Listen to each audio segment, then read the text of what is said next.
Rongjiang, Guizhou Province, China, June 28, 2025.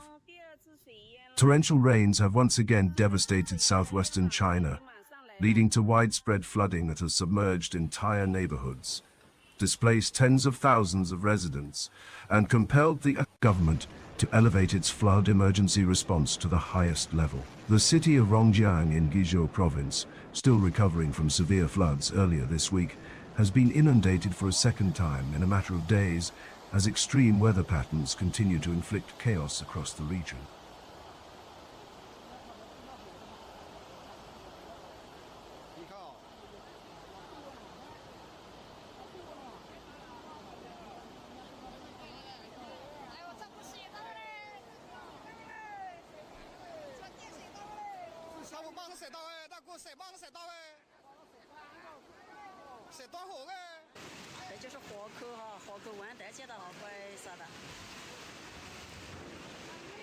第一次真的感受到了天灾的震撼。今天看到我们县城里边一片狼藉，真的太揪心了。A city submerged, Rongjiang, a picturesque riverside city home to approximately 300,000 people and situated at the confluence of three major rivers, has found itself at the epicenter of what meteorologists are describing as a once-in-50 years flood event.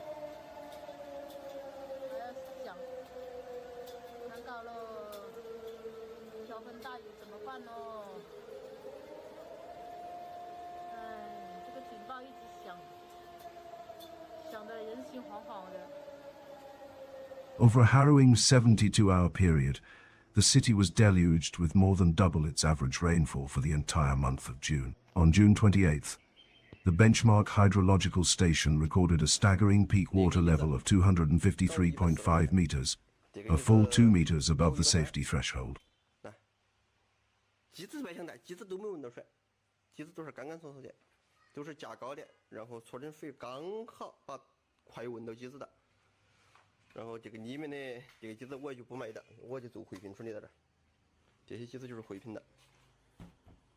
This came after the water level had already surged to an unprecedented 256.7 meters earlier in the week, the highest recorded since 1954. The deluge has left entire districts underwater, with floodwaters reaching the second floors of buildings in low-lying areas.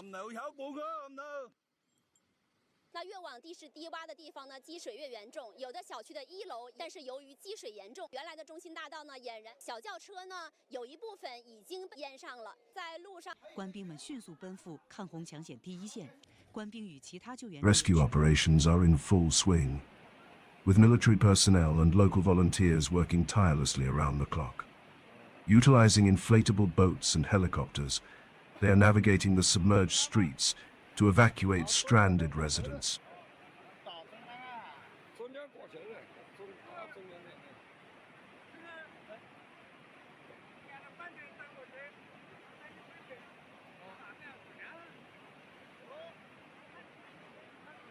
To date, more than 80,000 people have been forced to abandon their homes, seeking refuge in temporary shelters established in schools and government buildings.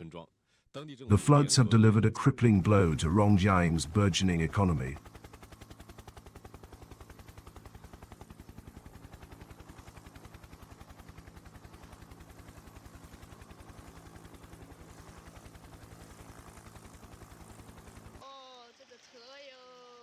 The city had recently enjoyed a renaissance, largely fueled by a grassroots soccer league known as the Village Super League. This league had captured the nation's imagination, becoming a viral sensation on Chinese social media and attracting thousands of tourists, which in turn injected new vitality into the local economy.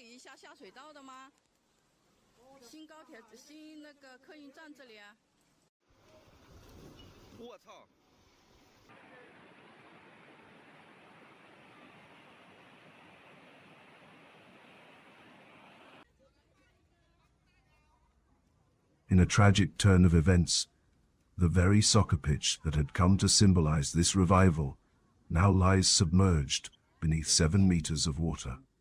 Widespread impact and government response.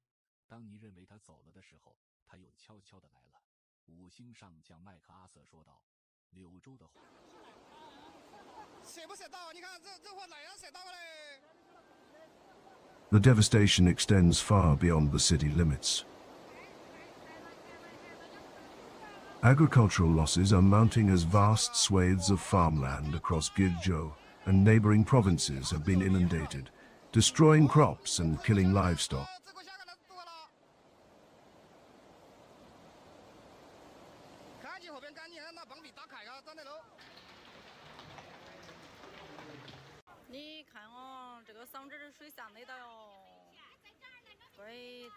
In response, the central government has announced a significant expansion of its compensation policies. For the first time, farmers will be eligible for reimbursement for losses of livestock and poultry that could not be evacuated in time.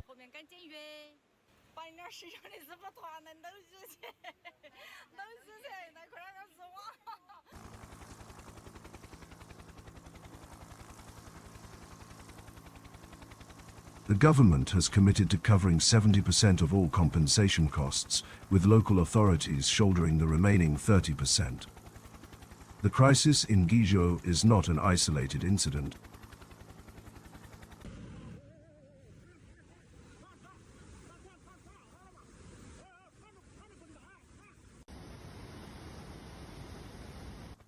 Over the past 2 days, 13 major rivers across the provinces of Yunnan, Guangxi, Hainan, and Guizhou have swelled above warning levels. The Ministry of Water Resources has issued a grim warning that the situation could worsen if the relentless rains persist.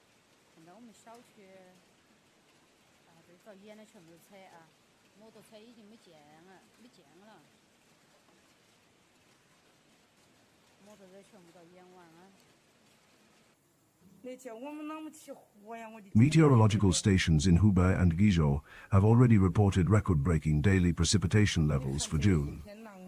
China has long depended on a network of 98 designated flood diversion zones to manage overflow during the monsoon season.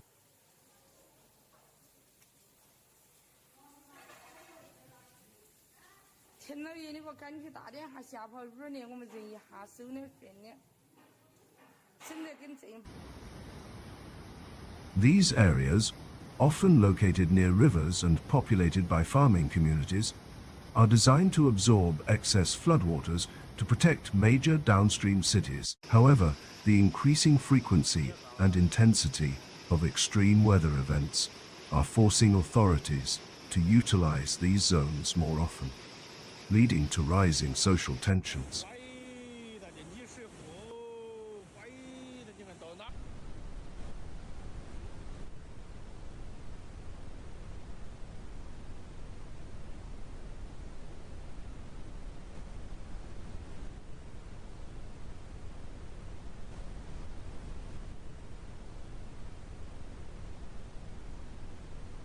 In a notable 2023 incident, nearly 1 million residents of Hebei province were evacuated when floodwaters were redirected into populated areas to safeguard the capital, Beijing. Climate change and future preparedness.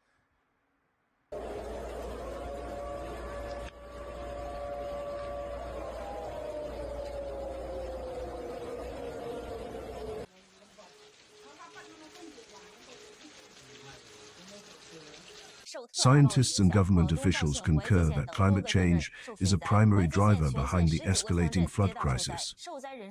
We are witnessing the consequences of a changing climate, stated Dr.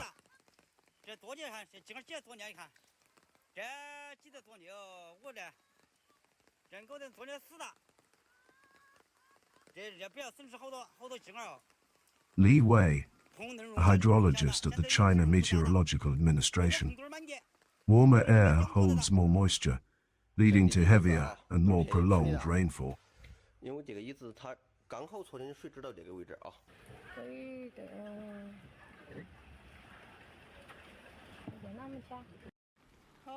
What used to be considered rare events are now becoming alarmingly frequent. The government has pledged substantial investment in long-term solutions, including expanding flood diversion capacity, relocating vulnerable populations, and upgrading urban drainage systems.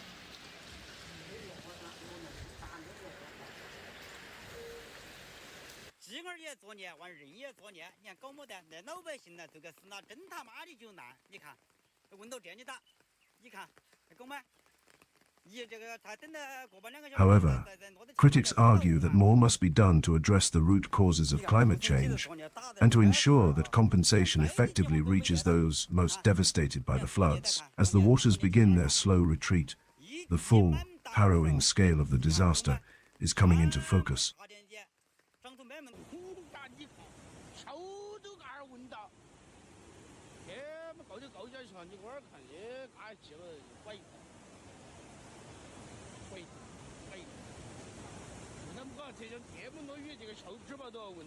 Entire communities have been uprooted, and the path to recovery will be long and arduous. Amid the devastation, however, stories of immense courage, solidarity, and resilience are emerging.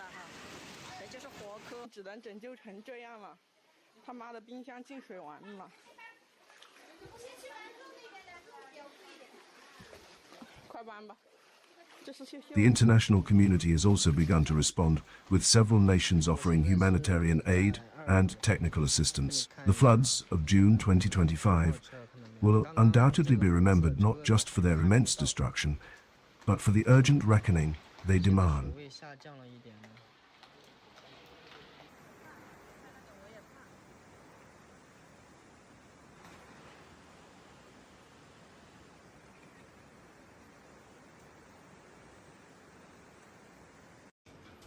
China now stands at a crossroads, facing a stark choice between continuing with business as usual or embracing a new paradigm of climate adaptation, robust disaster preparedness, and truly sustainable development.